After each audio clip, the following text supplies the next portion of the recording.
YouTube says that I'm live. Good evening, Gordon Causey, as it always is, live and unscripted. This time, I just published a scripted video that's up in the video section.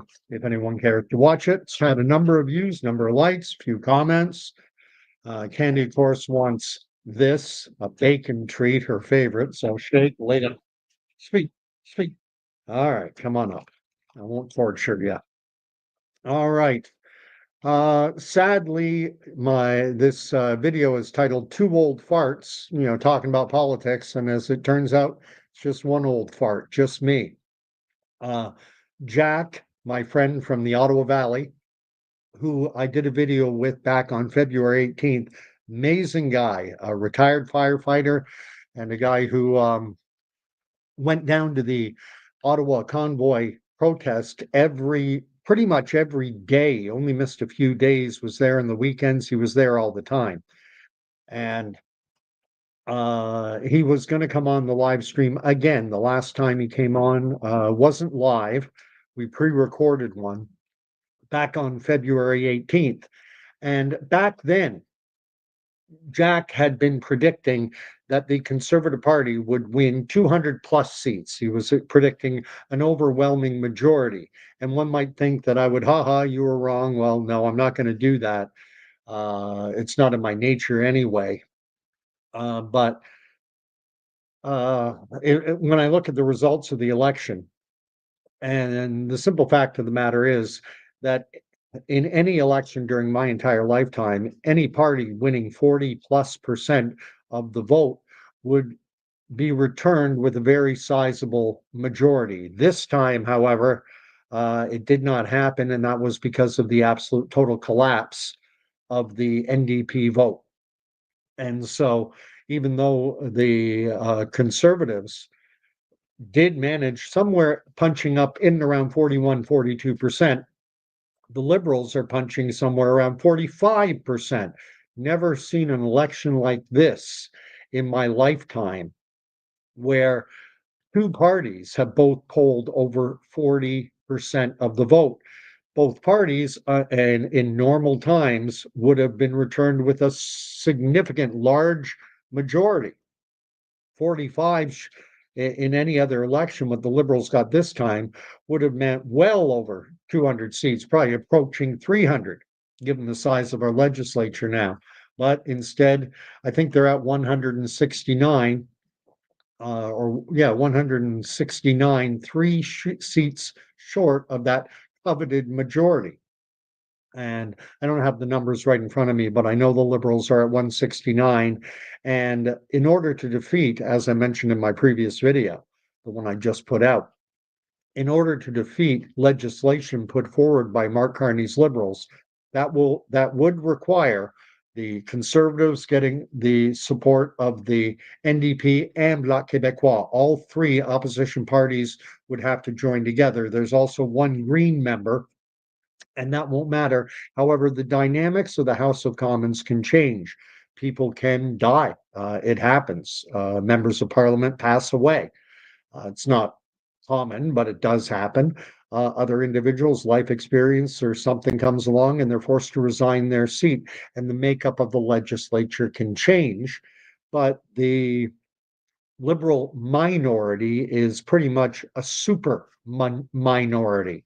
It's very close to a majority. What's Brett Skinner writing? I had a few conversations going on before the live stream started. SRCX showed up and he was going to join in. He was going to, step in for Jack, as it were. But again, with what happened with Jack is his mic couldn't hear him. And SRCX came on and couldn't hear him either. So instead of two old farts, you just get me. Sorry about that. One old fart for the price of two. Brett from the great state of Wyoming is writing, "Good evening. Now you understand why Americans said if JB politics, in my opinion, is not in the favor of the working class, benefits the elite." Not sure. I think there's a typo in there. Americans said FJB politics. Um, I don't know what FJB politics means. Um, but Canada is evolving from a multiple party system, and we seem to be coalescing around the Liberals and the Conservatives. And healthy, not healthy, it is what it is. And we'll see what happens going forward. Who will the new NDP leader be? I believe Jagmeet Singh has already announced his intention to resign, pending they're going to appoint an interim leader. Then there will be a leadership convention, and I was expecting that. I was expecting after those horrific results, and um, in my riding, the NDP candidate here in Northumberland Clark got only 3% of the vote. It was a whitewash. Um, and one thing is SRCX earlier in the chat, if you scroll up, he is expressing the opinion that Pierre Poilievre's career is, for all intents and purposes, over, that he's gone. I do not think that is the case. Pierre Poilievre, as far as everything I've read, and from political commentators as well, he has stated his intention to remain as the leader. So two things will have to happen. Number one, he is subject to an automatic leadership review. Every card-carrying member of the Conservative Party will have, basically, it amounts to a referendum. Do you want Pierre Poilievre to remain as leader of the Conservative Party? Yes or no? If he gets 70-ish or more percent, you got to get at least 2/3 to hang on. And I'm assuming that Poilievre will not have any issue in getting that 70 or so percent, and that he will then be able to remain on as the leader, but he doesn't have a seat in the legislature.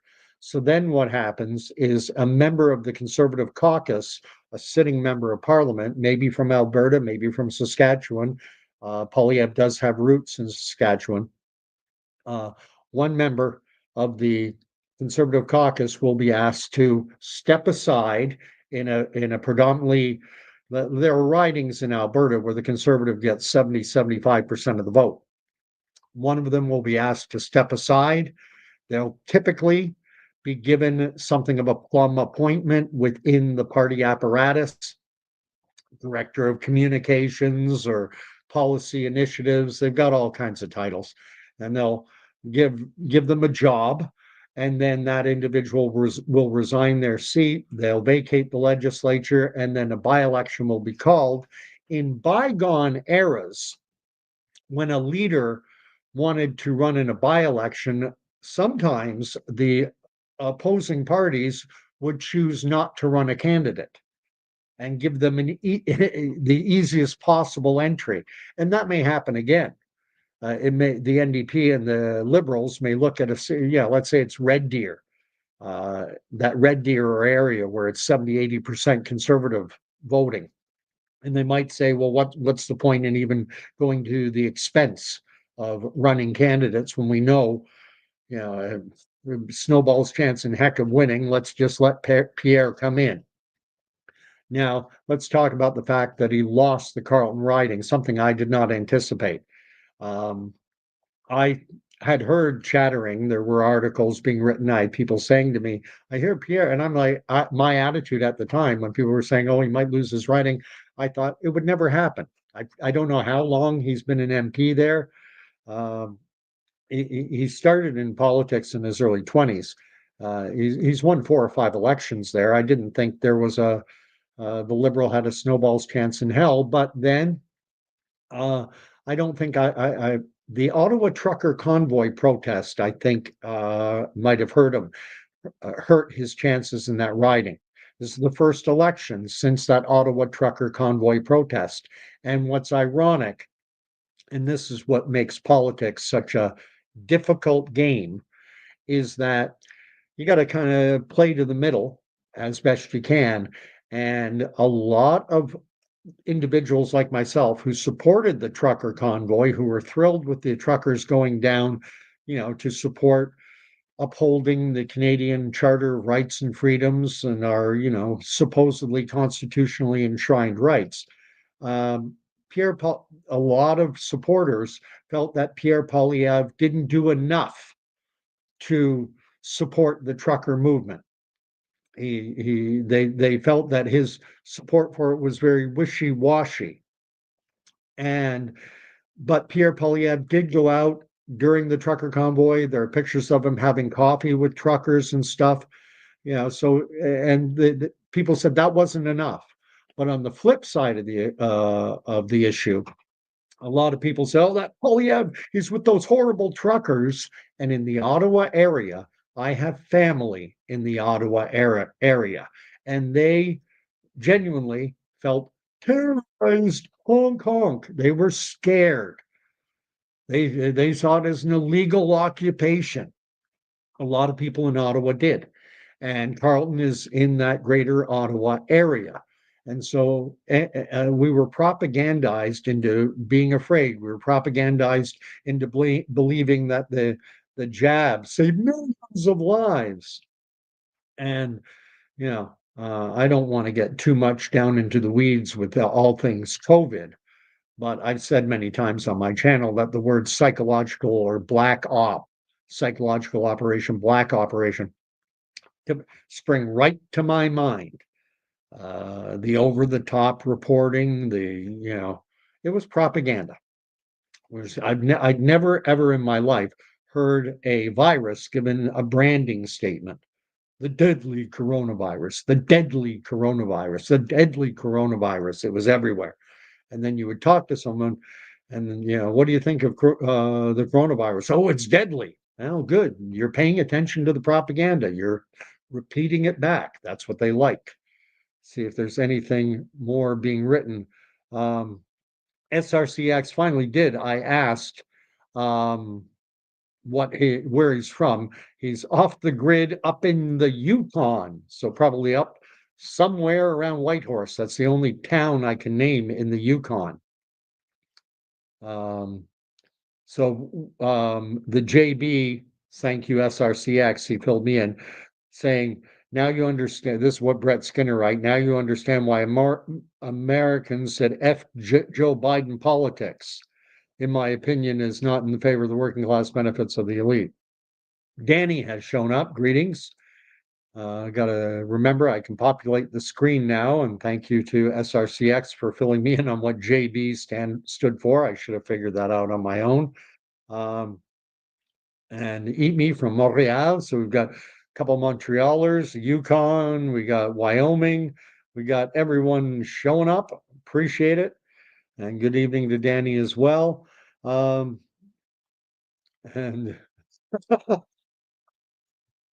everyone's saying hi. And Eat Me is a woman. By the way, just to mention, I have the same issue. I like to get gender right. And there are only two choices, his and her, unless you're a Mark Carney type liberal or Joe Biden type or a Trudeau type. I'm a people. That's what we hear in this country. But anyway, so getting back to Poilievre and him losing his seat, I think the trucker convoy, his tepid, trying to play the middle of the road, trying to show some support for those hardworking truckers who wanted the right to bodily autonomy, who wanted their Charter of Rights and Freedoms restored. I think that hurt him with some voters, and especially older voters. Pierre Poilievre having a seat for as long as he had it in Carleton is a bit of a anomaly, because conservatives tend not to do well in Ottawa, where civil service is huge, and the Liberal Party is known as the party that likes to constantly expand government and increase spending. And Ottawa loves that. And conservatives are perceived to be on the opposite end of the spectrum. They like to shrink government, they like to shrink spending.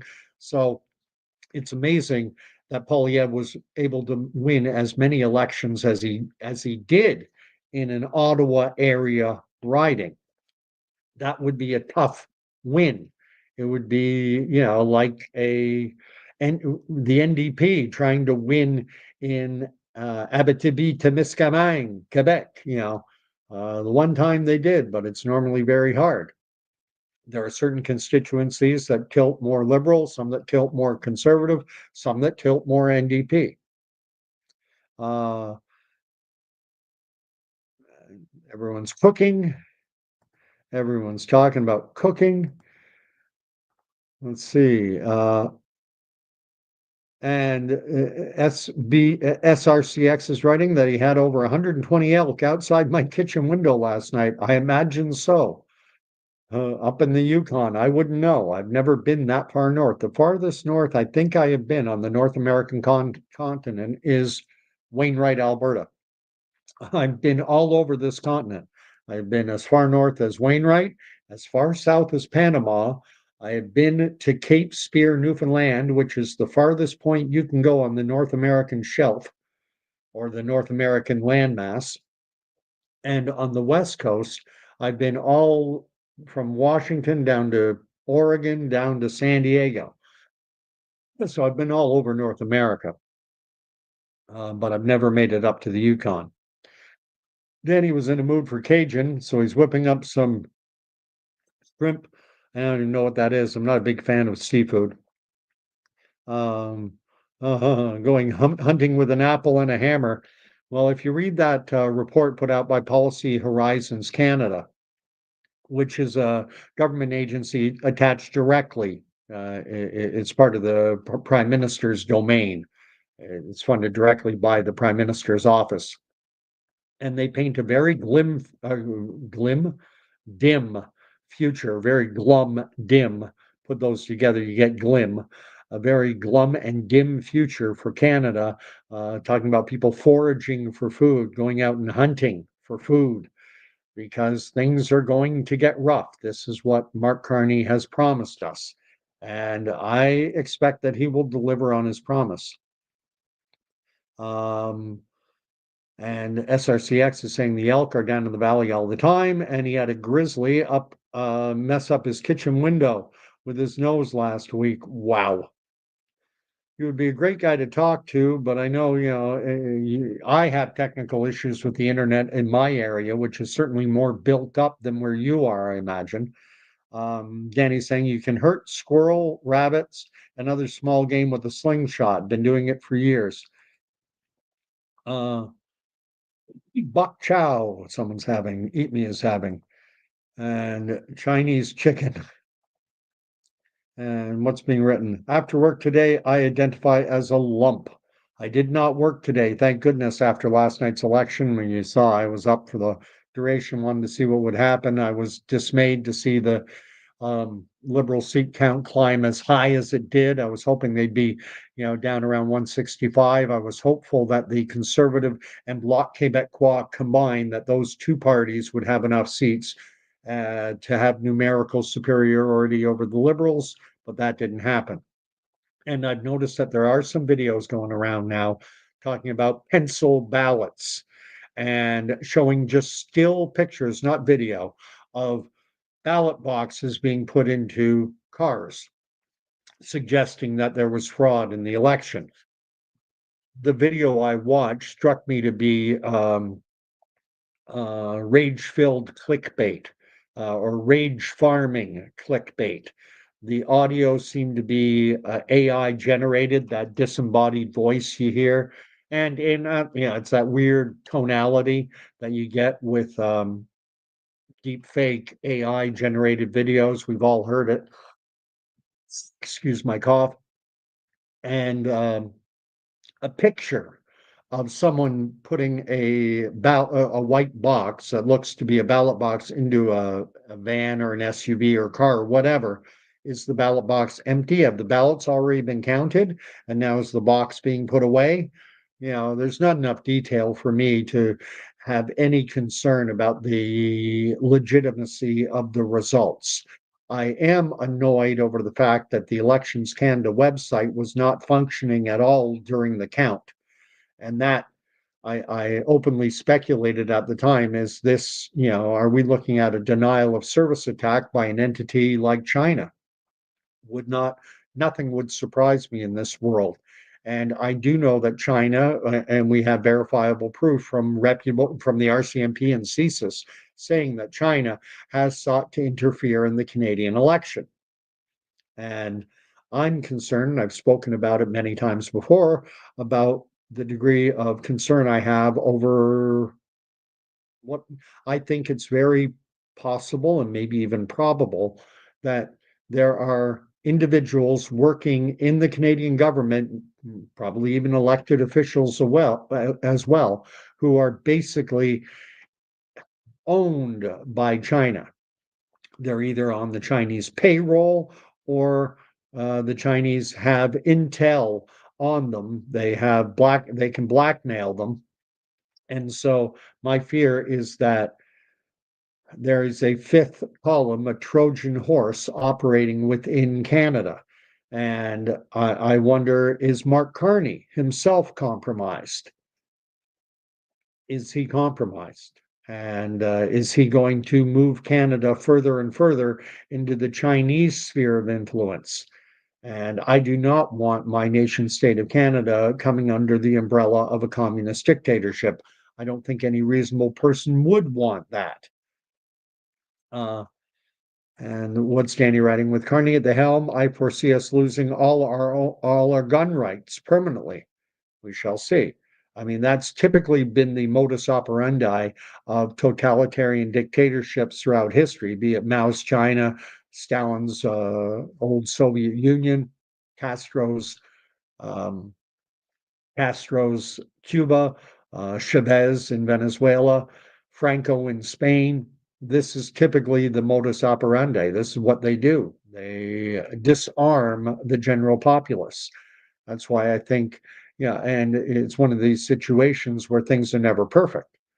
If you in the United States, they have a Second Amendment. The right of the citizenry to bear arms shall not be infringed. Now, there comes a cost with that. There's no perfect solution. Because sometimes those guns end up in the hands of nefarious individuals who use them for crime. One of the arguments that gun control advocates use for taking guns away from law-abiding citizens is that break and enters happen. People have their houses broken into, and the criminals, on top of stealing any valuables, they also steal the guns. And then those guns end up being used in criminal activity, and it happens all the time where the weapon used in the execution of a murder, in the execution of a criminal act, they find out that the firearm was at one time a legally owned firearm, but that it was stolen from the original owner. And that's one of the arguments put forward often by the gun control lobby types, is that yeah, it's a legally owned firearm now, but someone breaks in, they steal the shotgun, then they saw it off and they turn it into a weapon of mass destruction and go out and kill people with it. If that farmer didn't have that gun, it never would have been stolen, blah, blah, blah, blah, blah. So it should be concerning to me. This what Danny's writing, Carney at the helm, losing all our gun rights. They always talk about the fact that we're not going after grandpa's deer hunting, duck hunting rifle, but then the way the legislation is written, yes, they are.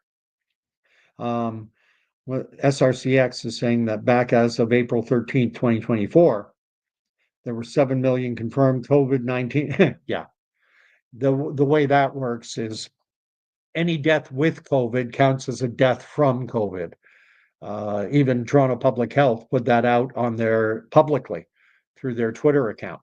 They said that any person dying with a positive COVID death or with a positive COVID test is automatically added to the COVID death totals.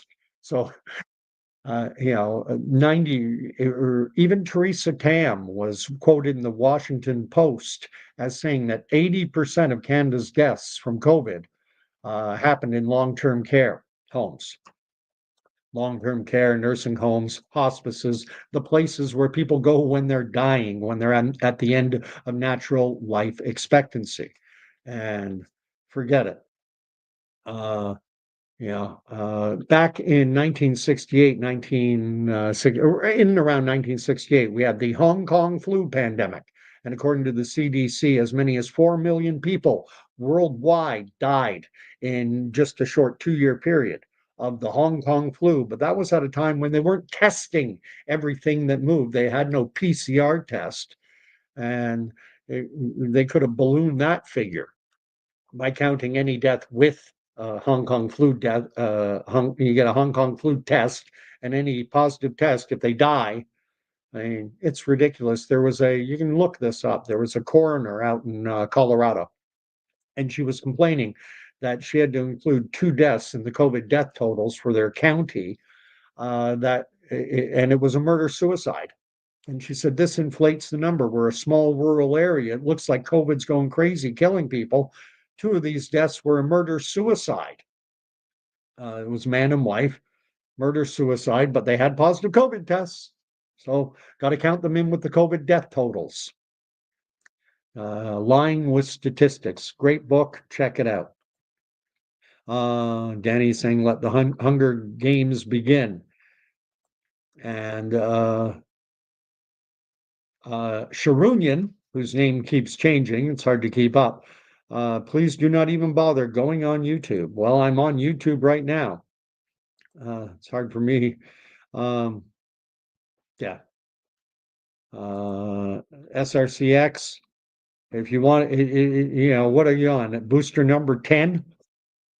Yeah, because that's the recommendation, is that you need a shot every 6 months. I've never had one. No one in my household has one. I know tons of people who've never had one, and we've all been fine. Meanwhile, everyone else I'm talking to, it's like, oh, I just got so sick the other week.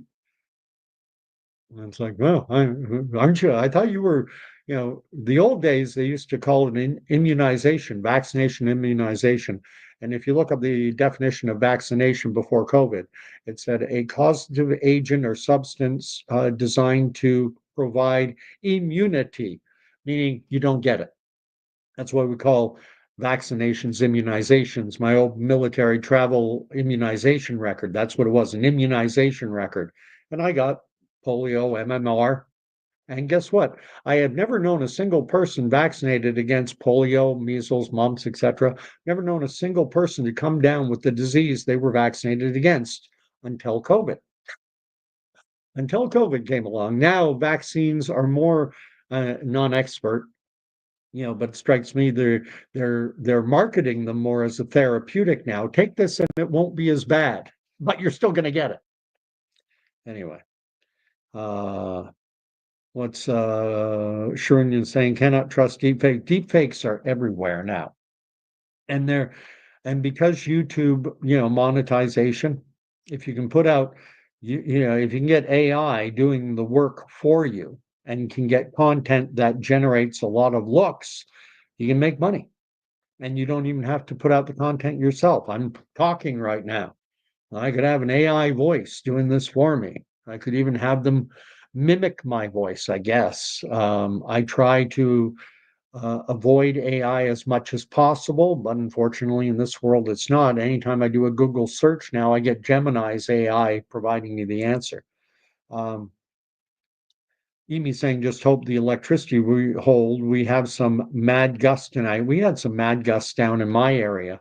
So it's probably moving. Typically, weather systems in Canada do move from the west to the east. So, pushes through my area and goes down into Ottawa. And then, you have the Great Lakes and the St. Lawrence Seaway, acting as a kind of funneling at everything toward Quebec. So you're probably going to get it.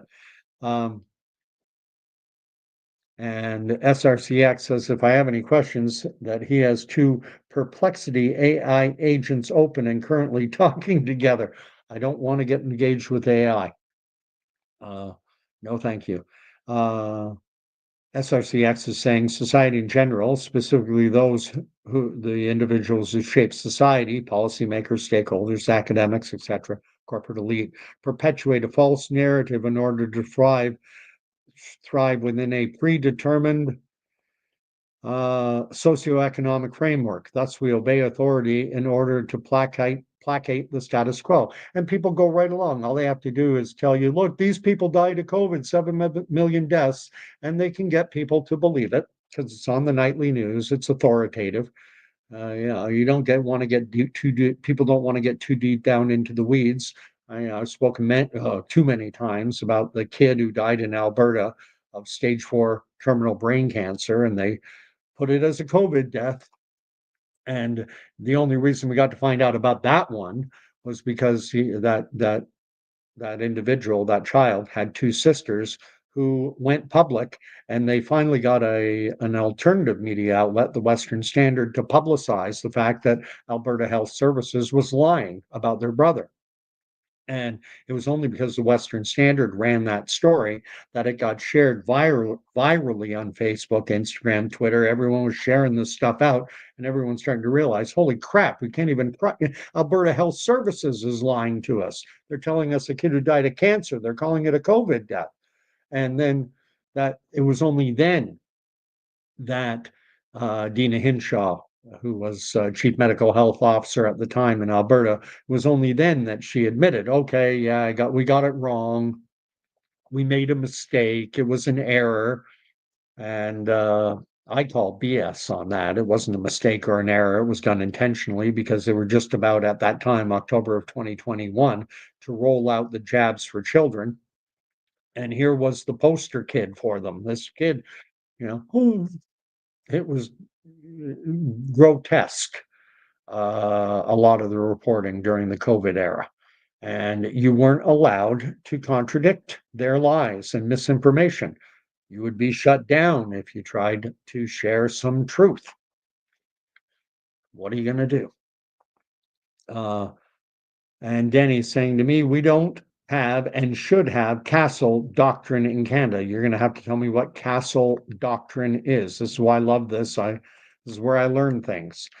And Danny goes on to say, the way they wrote the law, BB guns are included. Pellet guns, air guns. Wow. Brett's asking if Eat Me is going to stop eating beans. SRCX writes, when plunder becomes a way of life for a group of men living together in society, they create for themselves in the course of time a legal system that authorizes it and a moral code that glorifies it. One thing I've read, I've never gone too deep into this, but it's been said by sociologists, anthropologists, that societies of communities might be a better word, of 500 people or less, that they can basically police themselves. They're small enough. It's when societies grow beyond 500 communities that now you need governance, you need laws, you need politicians, but you got to get over five. I think the number was 500. And if you think about, traditional Aboriginal type societies, people living in the Amazon rainforest, there's some island off the coast of India in the Indian Ocean, one that's got an indigenous group of people living in it. No one's exactly sure how many. And they have very, very limited contact with the outside world. It's actually, you're barred from going to that island at all. One young Christian missionary type individual was murdered, killed for trying to make contact with them. Apparently, he bribed some local fishermen to drive him to the island. He wanted to spread the gospel good news, and he ended up dead.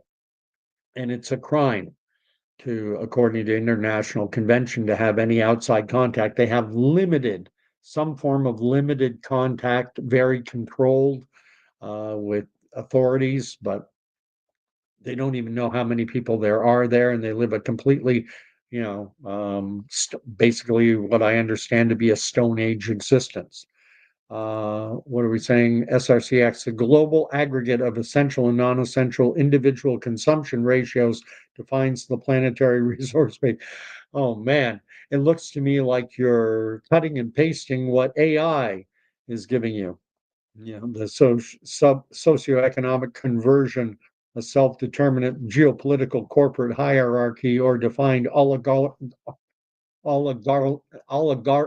oligarchy, oligarchical governance, in turn, postulates we as individuals are culpable through the agency.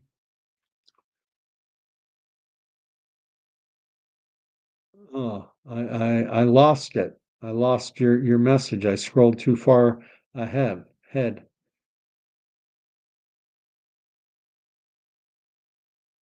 And that happens on here on occasion. Members of one group exhibit the new behavior or acknowledge the new idea. That's an interesting topic to delve down. What is truth?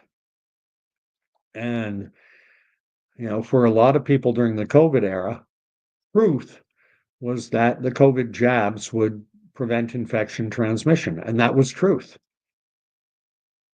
It- and you couldn't dissuade them from that opinion. Finally, it took months, maybe a year or more, and eventually they realized that their truth wasn't true. But for the longest time, it was true, and they would look down their nose and laugh at anyone or gaslight anyone who didn't agree with their perception of what the truth was. And I'll tell you, it's a damn uncomfortable feeling for people who, when everyone around you is doing the same, doing the same thing, and deep down in the very core of your being, it's false. It's still hard not to go along. And I think there are a lot of people who just simply went along with everything and they just basically silenced that nagging voice that said, this is wrong. This doesn't, I'm being lied to, but everyone's going in this direction. And I don't want to get trampled, so I'll just go along with them.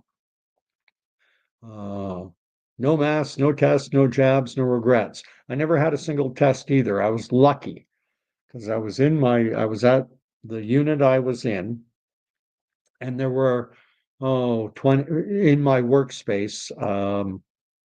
There were 20 plus people, and there was one woman, Stephanie, and Stephanie, she was in close contact early in 2020, early in the COVID stuff, and she'd been in close contact with an individual who tested positive. So she was ordered to go to the MIR and get a PCR test, a nasal colonoscopy. And everyone else in the unit, we were waiting with bated breath because if she had tested positive, well, we'd all been in close contact with her. So then we would have been forced to get a test. However, thankfully, her test came back negative. And there was an email that came down from on high. A member of the forces at my base, CFB Trenton, had gone to a civilian testing clinic by the hockey arena. They had one here, drive through. Well, you drive and they ram that thing, scratch your brain. And the member had tested positive. And a letter or an email came down from on high, and it said that all members, if you suspect or want to have a COVID test, you are not to use a civilian testing center. You are to go to the MIR sick parade. I even forget what MIR stands for, but it's on every base. That's the base medical. You have to go there. Do not go to a civilian testing center. Go to the MIR. And I openly wondered, and I don't know, but I do know how the PCR works to a degree. There is something called the cycle threshold, expressed as a small c, capital T, cycle threshold. And what that means is basically what they're doing is they get their sample, their mucus or whatever on that little applicator that they cram up in your nose, the nasal colonoscopy. It's put into a machine and it goes through one cycle, two, three, four, and they're looking for the SARS-CoV-2 virus. But if they don't find it, then they kind of 2 times, 3 times, 4 times, and they keep expanding. This is the cycle threshold. And if you get up in and around 20, if you test positive, what I read in the New York Times, they were interviewing experts with the Howard Chen School of Public Medicine at Harvard University. That if you get, 20 or so, 20, 25, that if it's a positive test, that you're likely looking at a genuinely positive test, and that the person is likely very highly infectious. See, they can pass it on, very contagious. However, they said if you get to 30 or 35, then you might be looking at dead viral RNA from an infection that ended months, weeks, or months ago, and there's virus. Or they said you might have something else entirely.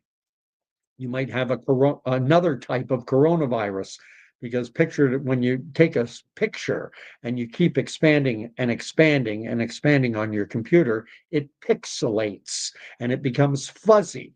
And that's kind of like the same idea with this amplification threshold. This was explained in that New York Times article, quoting experts at Harvard University School of Public Health, Howard Chen School of Public Health. And so I openly speculated, well, what were the civilian testing clinics? What was their cycle threshold? I checked Ministry of Health records, online available information here, publicly disseminated information. And I read that they were ramping up the cycle threshold to as high as 40 to get more cases. That was my assumption for the reason. Why would you go to 40 if 30 plus is very dubious, and they were going to 40? And I was wondering, is that the reason the MIR, we were told as serving members to not go to a civilian clinic, but to go to the MIR? Was the military running the same test, but were they doing it at a much lower threshold so that you wouldn't get all these positives? And there was Ontario's deputy chief medical health officer. Her name was Barbara Jaffe, and she was at a press conference Doug Ford was giving outside of what looked to be a hospital, and she was asked why we aren't doing proactive testing to get in front of things. And she goes, when you test for COVID, you only know if that person is infected today. She was giving this moment in time argument. And she said, and if you're testing large number of people for COVID, half the time they don't have anything or they have something else. Half the tests could be negative, but they come up as positive. And that was Barbara Jaffe, Associate Chief Medical Officer of Health at for the province of Ontario. At that time, it was Dr. David Williams was the Chief Medical Health Officer, and then he was replaced by Dr. Kieran Moore. And Dr. Kieran Moore gave a press conference at some point, and he said, and this was after everything had calmed down and the mask mandates were gone. And he was continuing during a press conference to recommend masking in indoor congregate settings. If you're in a setting inside, large numbers of people, continue to wear a mask. And then within a week or two, he was at a function in downtown Toronto at a hotel put on by Toronto Life magazine or something, celebrating the 50 most prominent or newsworthy people in Ontario over the past year. And he was there, he was one of them. And there were videos shared all over. And there he was, and nobody was wearing a mask. And this was shortly after he had said, if you're in a large congregate, indoor setting, lots of people around, you're going to want to wear a mask. And then we see, the so-called elite and the movers and shakers and the chief medical officer of health for Ontario, and nobody's wearing a mask. It was such a dog and pony show. Um, let's see. Yeah, we had mad gusts here in my area, Northumberland, but it's calmed down now. SRCX hasn't paid for electricity for years.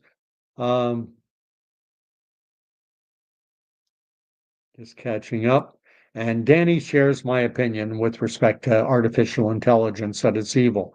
You get into the whole notion of consciousness, and is there the potential that AI could become sentient or conscious?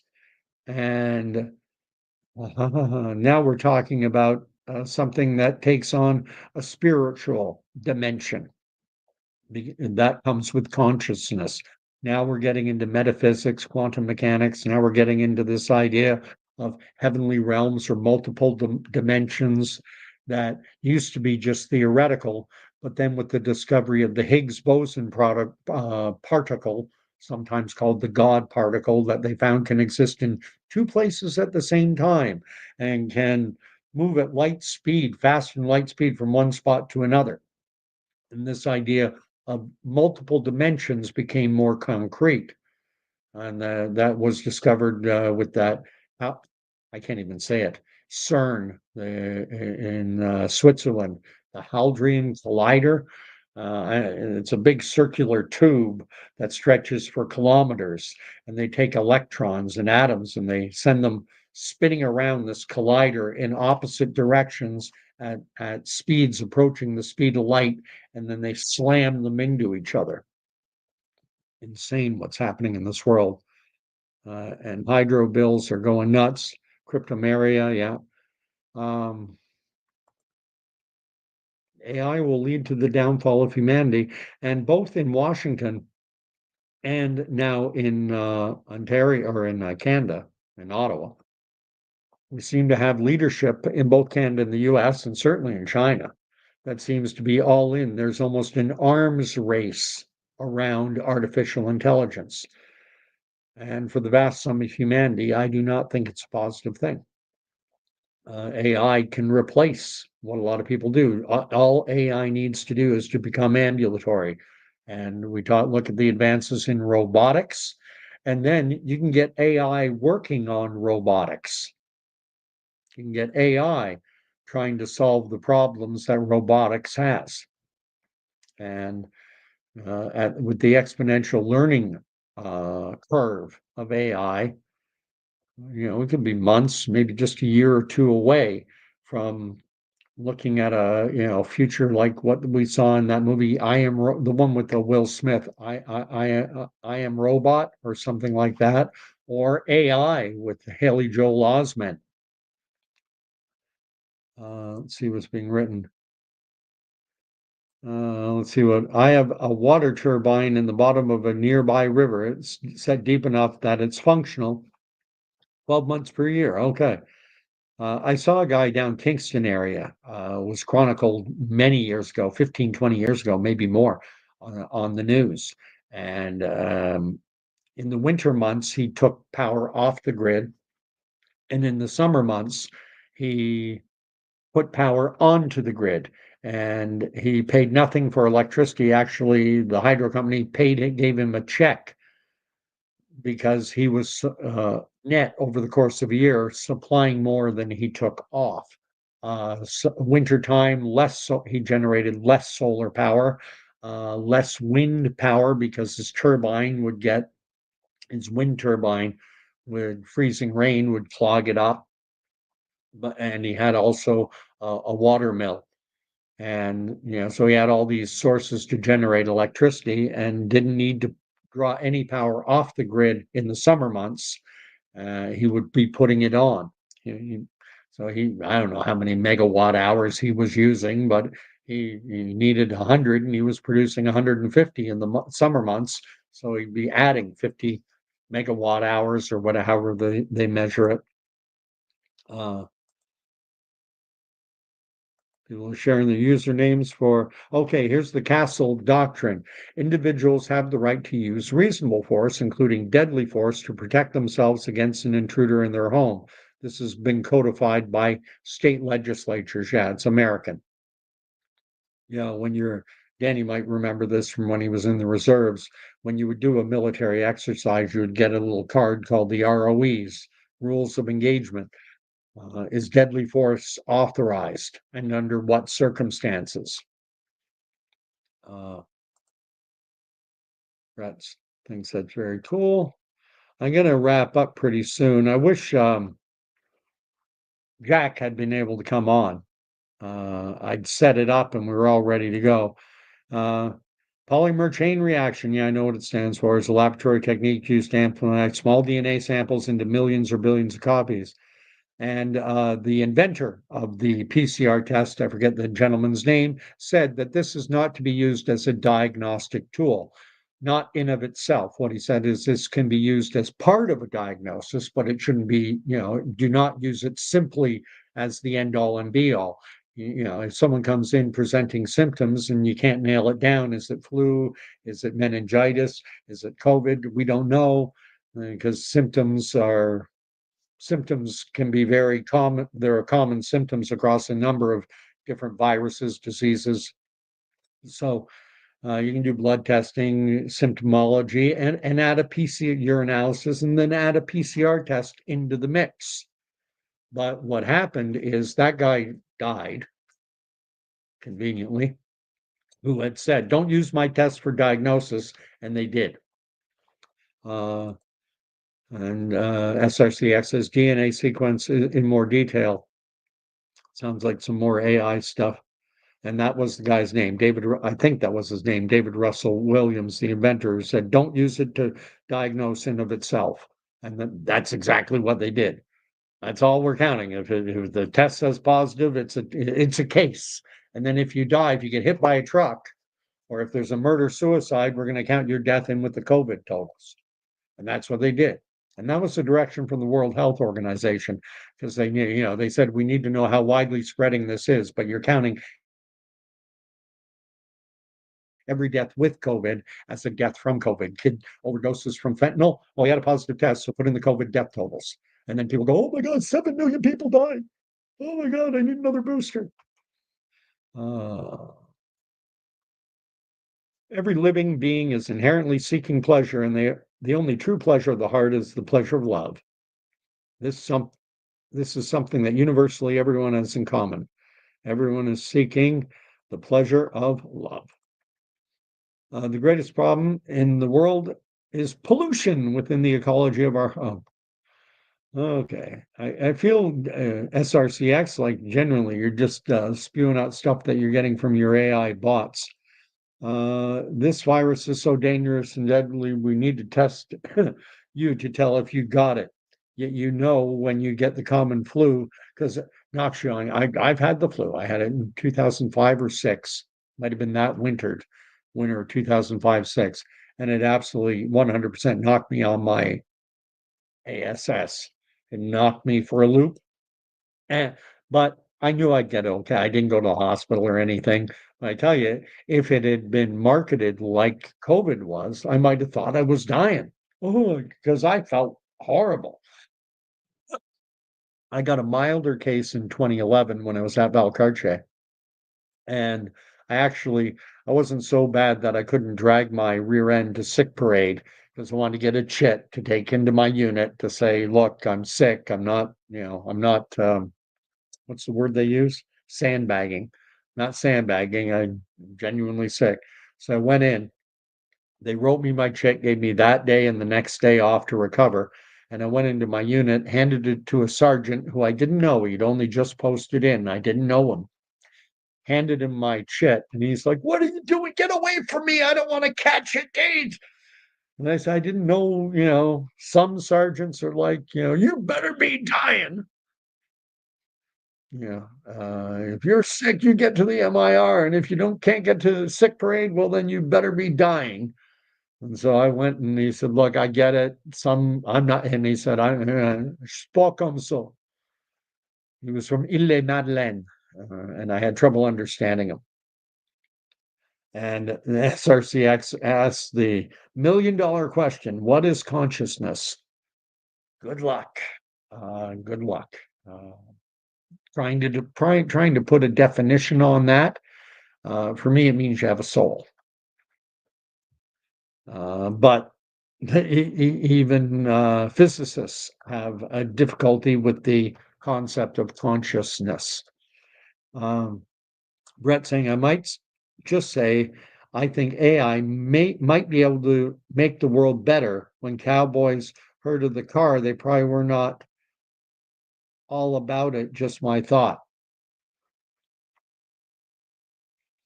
The problem is now it's not just AI, it's AI combined with robotics. And that is coming. And AI becomes ambulatory. Amy saying, if you have Discord, want to connect, can set up a server for Gordon if he can learn how to Discord. I tried using Discord the other day with Underground Nation. I have an account. I can try. I tried it with Underground Nation, who has a YouTube channel, and it didn't work. It wasn't working. But then my StreamYard wasn't working for Jack or SRCX. And SRCX has what I'm suspecting is an AI definition. Consciousness is the cognitive interpretation of complex vibrational interactions at the subatomic level in relation with and interacting through the four fundamental forces of nature: gravitational, weak nuclear, electromagnetic, and the strong nuclear. Okay. If you if you help me, I can get one, a Discord account. Blade Runner, replicants, enough said. I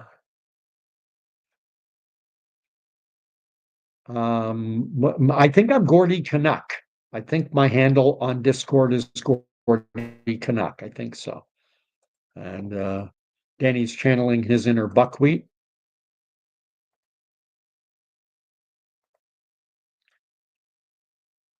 And SRCX can, no, those are my words, and then a big smile.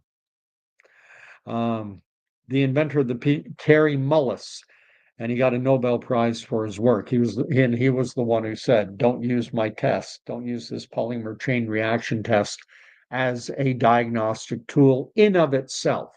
It can be part of a diagnosis, but not the sole basis for a diagnosis." And what did we do? Starting in 2020, it was used as the sole basis for a diagnosis. You were automatically a COVID case. And then, we had a case-demic on our hands.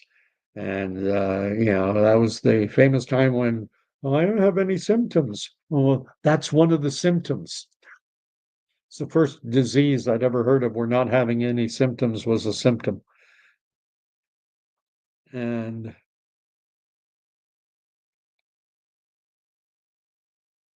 Danny's saying that, or rather, me is saying to Danny, and Danny won, I guess. Obviously, Carey Mullis was brilliant, and you should check his TED Talk. I haven't heard the TED Talk. I should check it out. And I like this. SRCX has a lynx out by his window. First time I saw a lynx, I was probably in grade 7 or 8, summer. I was in a place called Pinawa, Manitoba, where I had an aunt and uncle who lived, and we'd gone there for a family vacation. And as we were leaving, my aunt and uncle, their property, their home, backed onto the Winnipeg River. There was their backyard, then there was a road that went all around the town of Winnipeg, and on the other side of the road was the Winnipeg River. And there were woods on either side of their yard. And as we left, and we drove by the back of their house, we saw a lynx walking. Wow. Also saw a lot of deer, a lot of bear. Didn't see a moose when I was there. And those Canadian folks has shown up and is writing, I changed my name from, New Brunswick Lala, okay, to this one. Okay, those Canadian folks is back. And from New Brunswick, if memory serves. And you've shown up just in time for the end of my video. Didn't go the way I wanted. It's supposed to be two old farts talking about the election that was. We're going to talk about Pierre Poilievre. We're going to talk about Jagmeet Singh. We're going to talk about Jack. And Jack had been expecting a landslide conservative win. And they would, with 42% of the popular vote, normally in any other election in my or Jack's lifetime, that would mean a majority government. But in this election, both the Liberals and the Conservatives got over 40% of the vote, and neither one achieved majority status, although the Liberals came close, 3 seats away, and they might as well have a majority the way things stand. And it is New Brunswick, and that Lynx is around here often. And those Canadian folks, formerly in New Brunswick, anticlimactic, it's all good. Evening. And interference lost the Conservative Party the election. That's something we'll never be able to prove. Was there undue influence? Were there Chinese actors trying to sway the vote? I think there was, I think, but then there was, there equally could have been, influence from the other side trying to push people toward conservative. Impossible to prove. And at the end of the day, the ballots that were marked, I'm confident that the results are what the results are. Were there outside parties, maybe Chinese influencers trying to, change the course of the Canadian election? Yeah, very possible. But at the end of the day, once those ballots went into the box, they were counted, and the vote is what the vote is. That's the way I look at it. Our